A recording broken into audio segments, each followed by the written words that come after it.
Over the last couple of years, I've been saying how we're kind of running out of defendants in the Pike County massacre case because there were 4 originally, and Jake Wagner and Angela Wagner both pleading guilty. Jake Wagner was the trigger man for at least half of these murders. And he said, yes, I did them, and by the way, take the death penalty off the table, and I'll also testify against George and Billy Wagner, the 2 remaining defendants. So that's where we are in a suppression hearing, and the judge has just ruled that the testimony offered as part of those plea deals for Jake and Angela will be allowed. In other words, denied. The motion by the defense denied. Not a big surprise to most of us watching this, including Kurt Altman. He's here as a former prosecutor. He is a criminal defense attorney from Phoenix. And joining us is Gabriel Sepulveda-Sanchez. He is a trial attorney out of Los Angeles. Let me start with you, Gabriel. I know that your feelings pretty much mirrors the judge's. You're not surprised that he denied this motion to suppress this testimony? No, I think I'm just kind of still baffled on hearing this. This is my actually first time getting familiar with this case, and I'm like, man, this is some evil stuff. I don't know, whatever was suppressed or not. I think it's pretty obvious that these guys had a plan to. There was votes that were taking place. There was a plan to execute these murders out, and I'm still kind of wrapping my brain around this. This is the first time I heard about this case, so I've been looking at it, and I'm like, wow, this is straight out of a movie right here. But the DA, he made some good points. I think he's very well spoken, and he's doing his job. So I think at the end of the day, you got to do what you got to do for whatever side you're representing. Yeah, you're right about the movie reference here. I watched something called The Offer, which was a series about the making of The Godfather. So as soon as I watched that, I of course had to rewatch The Godfather. That's what I thought about when I saw this. The way this story unfolded with the 2 families involved here. Kurt, this was evil, as Gabriel suggests. And to have 2 key defendants roll over in this case, what do you think that means for the 2 that remain? Are they really ever going to go to trial, or will there be more deals? Well, I can't agree more. I mean, the case is brutal. It's brutal. The defendants that are left might not have a choice of whether to go to trial. Often, the prosecutors will take the first one in who's willing to help out and then just not make any plea offers going forward. So it's very possible the prosecution in this case says, listen, we have enough. We don't need to make a plea offer to you, and we're going to try the case. Seems to me that dropping the death penalty based on what the evidence is and taking guilty pleas to all the murders might be the wise way and easiest way to go, but they might not make that offer, and the defense might be sitting there at trial. Yeah, and it could be, too, that the prosecution has told family members that we're not letting everybody off the hook. Somebody is going down. Somebody is going to trial on this. Let's go back into court, guys. Right now, the motion that was denied was motion number 80. This thing has been plodding along toward trial, and they've got another one now queued up for the judge. Let's just jump in there and see what this one's all about. And the indictment follows, Your Honor.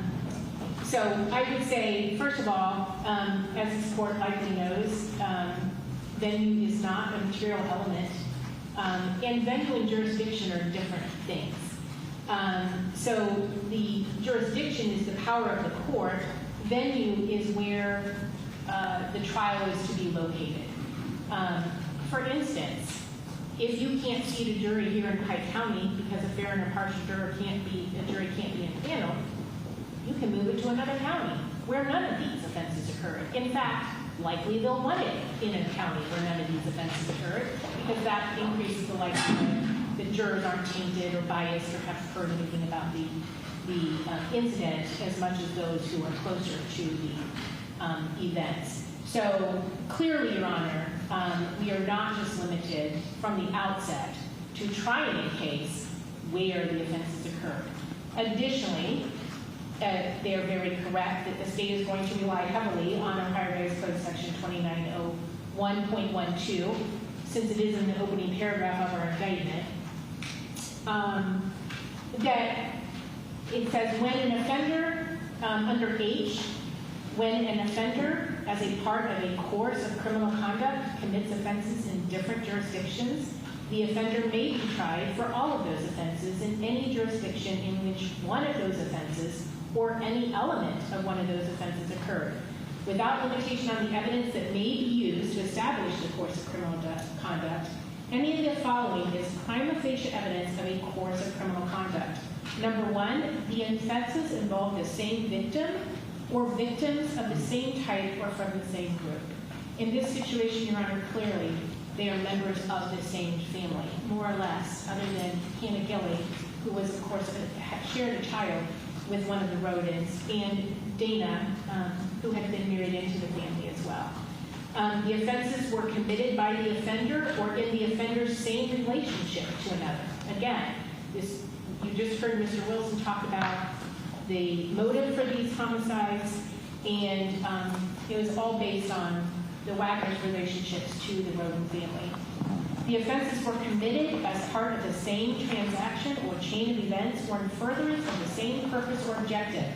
Counts 1 through 22 in the indictment absolutely pertain to the moment that they decided to kill these 8 individuals, to them killing these 8 individuals, to the covering up or attempt to covering up after they killed them.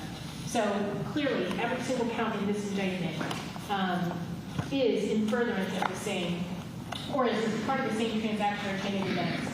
The offenses were committed in furtherance of the same conspiracy. He's actually charged with conspiracy. He's also charged under complicity in each and every one of the counts of the indictment.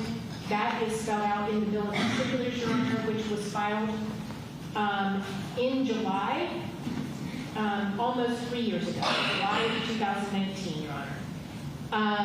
The offenses involved were the same or similar modus operandi, and you already heard defense say that the individuals that committed these homicides snuck into the homes in the middle of the night and executed them. The offenses were committed along the offender's line of travel in the state, regardless of the offender's point of origin or destination. So there is absolutely no argument that the remainder of the crime scenes of the homicides and the aggravated burglaries were in Pike County, Your Honor. And our evidence demonstrates that the victim or the defendants were in and out of Pike County that entire night. And I would note for the record that we do agree that 3122 Union Hill Road is in Scioto County. That is, spoke with the Scioto County engineer today. He indicates that when he first began his job in November of 16, several months after these homicides, he thought that that location was in Pike County as well, because if you're coming from the west, you see a sign that says entering Pike County, and there's the residence. Also, Pike County apparently maintains the road right directly in front of the residence. So, again, Your Honor, the opening paragraph in the indictment does put, the indictment is a notice document, right? And they are definitely on notice that these offenses, for instance, the Facebook hacking, if you will, we have no doubt that they were not, we do not believe them to necessarily have been in Pike County when they were sitting at their end of the computer.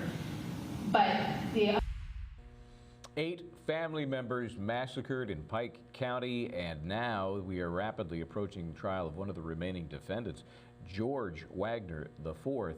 He is apparently one of the shooters, and Jake Wagner, one of the other shooters, rolled over, took a deal, will testify, and so we're in court today on suppression hearings that the defense has brought to try and keep some very important testimony out of this case. In fact, they're trying to strike some of the claims. There are 22 counts against George Wagner IV, 8 aggravated murder charges, the rest spinning from those critical charges here. And so the defense is trying to whittle away at that total of 22. Don't know if they're going to be successful or not, since they're sort of connected. Let's go back into court for more argument. Here's the prosecution's rebuttal. Some of them not. For example, 4077 Union Hill Road, 4199 Union Hill Road, 1084 Left Fork Road. I think the Peterson Road was mentioned, and the 3122 Union Hill, I think, was mentioned.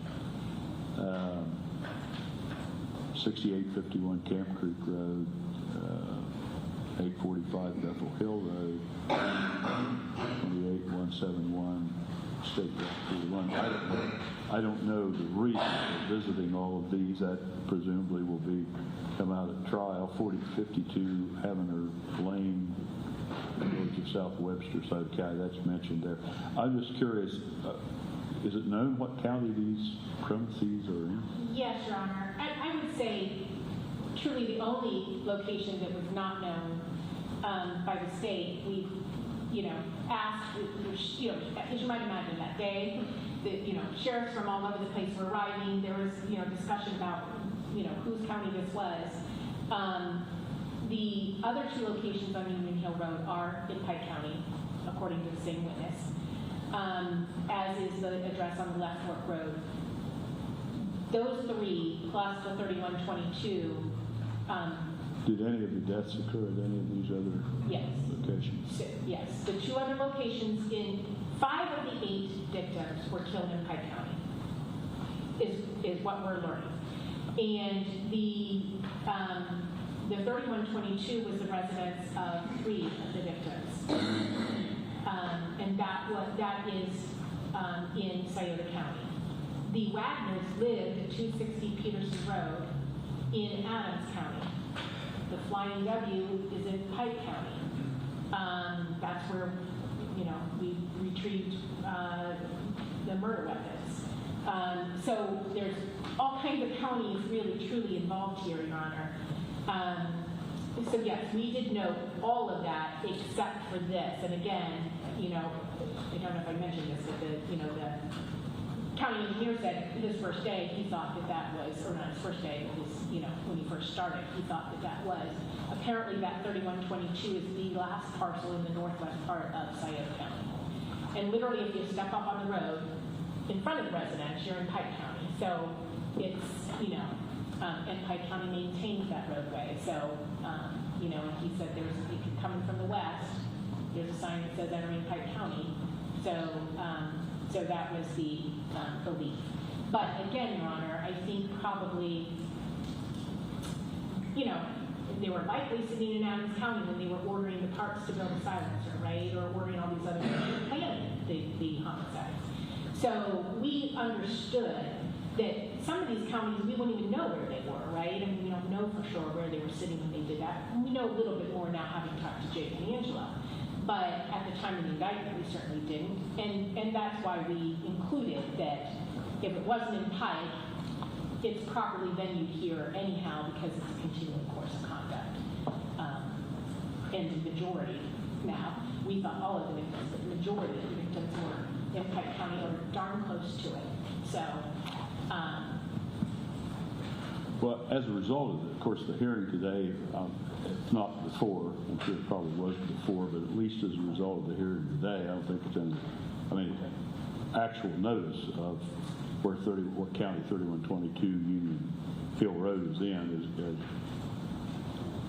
is on, as a matter of record, given to the defense. Now, I don't know if it adds anything to amend the indictment, but I'm not sure what the response of defense counsel is with respect to amending the indictment since venue is not an element of the crime.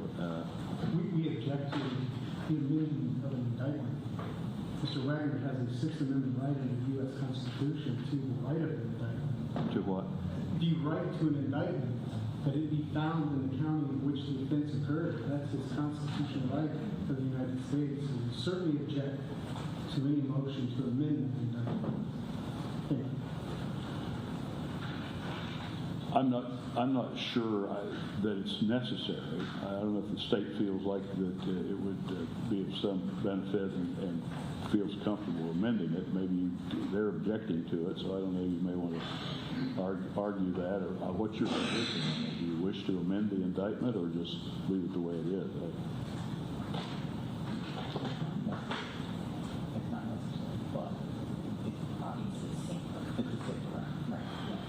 Your Honor, I think we all are in agreement that it is not necessary. As this court has noted, they have notice, and that's what this is all about. Their defense doesn't change now that we're 3 feet into Scioto County. It doesn't change their defense in the slightest.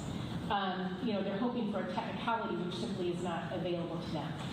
having said that, I think the state would feel more comfortable if we did amend it to include those alternatives. And I can put that in writing so that it's, you know, just for purposes of the record too, so that, you know, if the court does approve the amendment, but we would just look to say, you know, the same verbiage, which, you know, it's in Pike County or some other county where venue is properly brought in Pike County. You wish to argue your objection to that? Thank you, Your Honor. Your Honor, this isn't about a defense. It's about our desire to see compliance with the Constitution. So it doesn't have anything to do about notice. It doesn't have anything to do about where the trial occurs. It has everything to do about where the jury was when they issued this indictment. And so what the court is presented with is a statute which the state has went over. In fact, I think that was probably what they talked about the entire time that they were here addressing the court.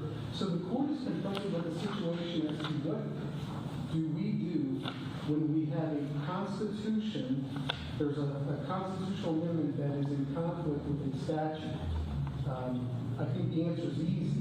The Constitution is, again, the supreme law of the land. And the argument that the reason why we do this is so we don't have prosecutions in different counties, that's not why. You know, in the event that Mr. Wagner was found not guilty of one or guilty of one and another, you don't get two bites at the apple. Double jeopardy sets forward. So that's an argument the court should not pay any attention to. We would again just ask to compare what does the Constitution require and what does the statute say and how has the Supreme Court interpreted that statute? Thank you. Well, I think the idea of adding the county to by amendment of the indictment was raised by because you had argued that in Jackson the indictment actually returned by the grand jury designated other counties where some of the offenses took place. Contrasting that with the present indictment, which does not. That's where the idea came of putting the county. I mean, it's obviously the case that, as a result of this argument here, if not before, it's abundantly clear that 3122 Union Hill Road is in Sauter County. So that's where that argument came from, I think, was in response to your argument that the indictment in this case did not. Now, if the state's requesting to amend that part of it by adding that, I'll grant that motion. That's what you wish to do. Yes, Your Honor, please, thank you. Because I don't think anybody is surprised. I understand. I don't think anybody's surprised by the fact that that's in Sauter County. All right. Now, did you have more rebuttal argument here? Nothing further. All right. The court will deny motion 85 of the defense, and we still have other motions. The question is do we deal with those by oral argument today, oral argument later, or written argument only? We're talking about 87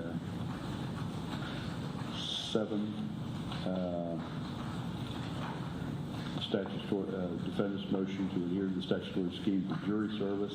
Again, I think that probably that's a joint efforts being made to try to do that, but there's the motion, and motion 89, the defendant's motion for an order requiring an exhibit list. We have responses to some of these. Is that the way we're going to deal with them? Is written responses only, or oral argument? Do any of them require, does either side feel that they need to call a witness or present any other evidence concerning those? Number 90, see, we talked about that. That's going to be heard by another judge. Number 92, motion to dismiss death specifications. And 93, motion to suppress testimony of jailhouse informants.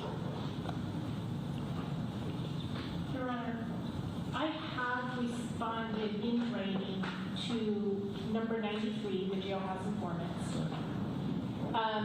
Number 92 regarding... Okay, this is the nuts and bolts. I'll tell you, this is what happens in any trial. Maybe not to this degree. Maybe you're not talking, pretrial motions 90, 92, 93, as the court has been here. But this is the Pike County murder case, which involves the death of 8 people, 4 defendants, 2 now remaining. George Wagner IV is heading toward trial late August of this year, and so that's what all these pretrial shenanigans are about. Let me talk to my guest about some of the practical ramifications here. Guys, Kurt Altman is here, also Gabriel Sepulveda-Sanchez. Kurt, a lot of these are going to be boilerplate, very, fundamental, routine type motions that don't take a lot of time and effort. Some of them are critical, as we've heard here, trying to suppress testimony. Tell me about this venue squabble. It seems that the defense is saying, look, we've got a few of these related charges that weren't even in Pike County. They got to go.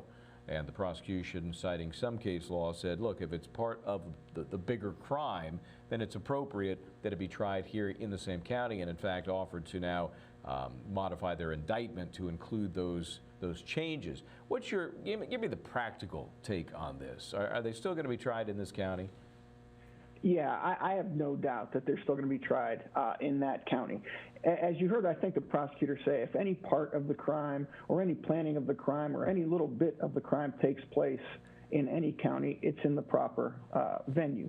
And they talked about them all being tied together. Inextricably intertwined is the phrase the law often uses. They've charged a conspiracy in this count, so a conspiracy goes around the entire facts of the case and brings it all together. It's unlikely to succeed, this motion to change venue or change venue of some of the counts and try them in another one. It just doesn't make any sense from a judicial standpoint, and it's really contrary to the law. But hey, it sounds like the facts are bad for the defense, so the longer they can stay away from the facts, probably a victory for them. Yeah, and you know what they say, if you can't pound on the facts, you pound on the law, and the defense is trying to do that. I do think the judge actually ultimately denied that motion as well. Not a surprise based on your analysis there, Kurt.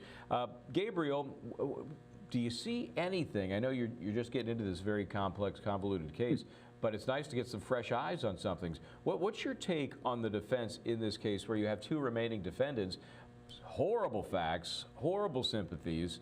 There's nothing on its face that makes you think, yeah, the defendant's got a shot here. No, I don't think so. I mean, it's just a very, very evil and despicable case, really. But as a defense lawyer, you got to do what you got to do. I'm a personal injury lawyer. I used to do criminal defense when I first started out. But a lot of these motions are very thought out. Some of them are very written out, thought out very well. A lot of them are just boilerplate, argue on the fly. That's the difference with criminal law and civil litigation. Is criminal law, you're going in there, you're just thinking on top of your feet more, whereas civil litigation is less of that, because in criminal law, you're in the court all the time. So I just think they're doing what they can. They got really nothing to lose, doesn't seem like. I mean, they're just doing what they can to minimize the situation. This is a very tough case for the defense, and like you said, maybe an offer will come about. Maybe they're using these motions as a way to irritate the defense, the state, and get them to come to the table and bring some better deals to their clients. So you see that a lot in criminal defense cases too. A lot of times the defense lawyers will drag it out, bring a bunch of motions, because in my opinion, the state workers, they're not really trying to do that much work. They're just I might be a little biased towards that, but this could be sometimes doing these lengthy motions and dragging it out could be a way to have the DA come to the table and come to them with some better terms or better offers. So that could be one way of doing it. I mean, because these motions are just like you're just literally shooting your shot. Most of the time, these things are going to get denied. So that could be why they're doing this too. Yeah, that's, again, very practical. That could be exactly what's going on here. Here's just as a recap for folks, this trial coming up in August is George Wagner IV, his day in trial. Billy Wagner is the other remaining defendant. He is the father of George Wagner. So, and again, Angela Wagner, the mom, the wife of Billy, she took a deal for conspiracy in the 8 aggravated murder counts. She's doing 30 years. Jake Wagner took a deal admitting to 5 of the murders. He is getting life without the possibility of parole, but no death penalty, part of the deal. testifying against George Wagner IV. Obviously, we will keep track of this case as it rolls on. When we come back, some great news in the Candy the dog case. The dog is not going to be resurrected, but the trial is. We'll talk about the schedule when we come right back. So, an important update for you in the Candy the dog case. You know, you may have heard that the jury, there are 6 in this Florida case, not a murder case, it's a civil trial. 3 of them got COVID, and so apparently 2 of them seemed to be fine. 1 had a cough. None of the other jurors were positive, and they're all going to come back Thursday. So, day after tomorrow, they will begin 8:30 Thursday morning with a couple of final witnesses, and then there will be closings Thursday. The jury could have this case by the end of the day Thursday. So what is this case, if you haven't been following? This is the case in which Rodney Jacobson has his dog Candy, the Terrier Pit Bull mix, there she is, on the property of Mr. Dieterle, actually his dad's property, but it's where he keeps his boat and work on the boat. So the dog's on somebody else's property. Zachary Dieterle goes to the property owned by his father, and he says was attacked by the dog and could do nothing to save himself but shoot the dog, shot 3 times, hitting the dog with the 3rd shot. So last thing we heard in trial was the defense motion for a directed verdict. So let's listen to some of that. We'll talk on the other side. Let's assume that punitive damages is allowed. What are you going to ask for? Your Honor, like I said, that determination has not been decided by me, and I haven't spoken, but I'm not going to be asking for $10 million. I'll just tell you that. That's not a reasonable award. But, Your Honor, and this is additionally, Your Honor, this is from the case, and this is important. In the and this might actually end up having Mr. Dieterle potentially retake the stand. In the absence of sufficient evidence as to the defendant's net worth, an appellate court cannot say that award is excessive, and that's bold. So that's a situation where, because he took the stand and there was no speak. Obviously, that'll be later on, because we're kind of talking about a directed verdict. We're also talking about punitive damages. That was just as a note. Well, I know. I'm just saying that we don't want to be in a situation where we ask the jury to make a finding on punitive damages if there's no evidentiary basis for an award. Yes, Your Honor. And I was asking, and again, you've done discovery, and my understanding was reported back that he doesn't have a net worth that could sustain any punitive damages. I don't know. Mr. Kessler, refresh me on what the evidence was on the discovery. The evidence is that the only asset that he has is the constitutionally protected homestead. All the other assets were leveraged in the client. Okay, so there's plaintiff counsel trying to defeat the defense motion for directed verdict about punitive damages. It drives me crazy because it's a dog, and before people, they get upset, hey, this guy hates dogs. Can we see my doggy? Can we see a little picture of my doggy? I love dogs, and I've had dogs for most of my life. Do we have my doggy? We don't have my doggy. Anyway, oh, there, that's Ripley. Look at, just want to smush that little face. And if somebody shot this dog, I'd have a problem. I'd be going after everything I could at trial myself. But the fact is, Kurt Altman and Gabriel Sepulveda-Sanchez, a dog is looked at as property under the law. And to get emotional distress damages for killing a dog, it's just not going to happen, in my opinion. Kurt, your opinion? So I would agree with you. I mean, that's very, very difficult to get emotional distress there. Certainly, they would have to put on substantially more testimony, in my view, about how the love was shared between the plaintiff and the dog and how the plaintiff relied on the dog. And this doesn't seem like it was a service dog, so there was no reliance in that way. I think emotional stress, certainly everybody's going to love their dog and be emotionally distraught about this, but how do you put a price tag on that? That's going to be hard for a jury. Yeah, if they even find him liable. Yeah, and Gabriel, it's like the law has said you can't. I mean, as hard as it is, even if a human is involved, it's a rubber number. But with dogs at this point, you can't. You would have to prove, hey, I'm shooting your dog, right? Come over here. Watch this. Watch me shoot your dog. That's an intent to inflict that emotional distress. What do you think? Yeah, definitely. I mean, one of the things that comes to mind, because I get people that call me for these types of cases. I've had a similar situation happen in California where someone called me on that. And as a plaintiff's attorney, you're always looking at, okay, let's assume there is a way to get emotional distress in this case, or intentional infliction of emotional distress, whatever it is. Where's the money at? Does this person this is a business decision for these lawyers to take. So I'm thinking that this guy has a high net worth. I don't know if we're always looking for an insurance as a plaintiff's attorney. Where's the insurance at here? I don't think there's going to be insurance. I hate to interrupt here, but that's certainly one of the pleadings. They pled negligent infliction to try and draw that coverage. They didn't get it. Hey guys, we're going to have to break this, but it is so good. Candy the dog case coming back in a couple of days. I want to thank Kurt Altman and also, of course, Gabriel Sepulveda-Sanchez. Thank you guys. Always a pleasure. Hope to see you next time here on the network. I'm Michael Bryant. I'm going to get out of here, of course. Try to do the right thing. We'll see you next time right here on Law and Crime.